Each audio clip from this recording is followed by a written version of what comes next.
எச்சிலில் என்னென்ன உள்ளன? எச்சில் என்பது 99% நீரால் ஆன ஒரு திரவம். இதில் வைட்டமின்கள், மினரல்கள், ஹார்மோன் சுரப்புகள், என்சைம்கள், அமிலங்கள், நல்ல பாக்டீரியா உட்பட என்னென்ன உணவுப் பொருட்கள் எல்லாம் நாம் வாயில் இடுகிறோமோ அதன் சத்துக்கள் அனைத்தும் கலந்திருக்கும். மியூக்கின்ஸ் எனப்படும் உயவுச் சுரப்புத்தான் எச்சிலில் பிரதானமாக உள்ளது. புரோட்டீன் மூலக்கூறுகளால் ஆன இது நுண்ணிய மைக்ரோஸ்கோபிக் பால் பேரிங் போல் செயல்படுகின்றன. உணவை மெல்லவும், விழுங்கவும், பேசவும், பற்களை ஈறுகளோடு வலுவாக பிணைக்கவும், பற்குழி, சொத்தை போன்றவற்றிலிருந்து காக்கும் நல்ல பாக்டீரியா, அமிலங்கள் வாயிலேயே தங்கி இருக்கவும் இது உதவுகிறது. எச்சில் உலர்தல் பிரச்சனை இருப்பவர்களுக்கு பற்கள், ஈறுகள் பாதிக்கும் வாய்ப்புள்ளது. ஏனெனில் எச்சில்தான் பற்களையும் ஈறுகளையும் வாயில் உள்ள தாதுப்புகளையும் பயன்படுத்தி ஆரோக்கியமாகவும் வலுவாகவும் வைத்திருக்கிறது. நாம் உண்ணும் உணவில் உள்ள சத்துக்களையும் ஸ்டார்ச்சுகளையும் கொழுப்பையும் உடைத்து செரிமானத்துக்கு ஏற்றவாறு மாற்றுவதற்காக என்சைம்கள் எச்சிலில் உள்ளன. இவ்வாறு உணவை எச்சில் சுலபமாக குலைத்து கூழாக்குவதால் உணவை விழுங்கும்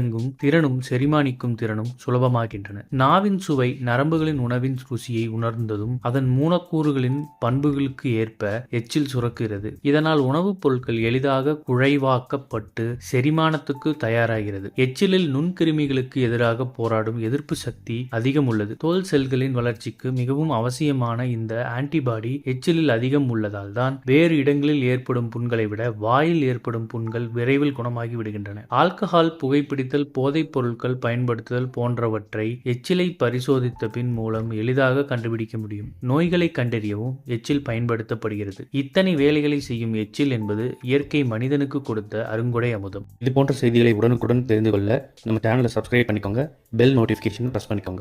நன்றி, வணக்கம்.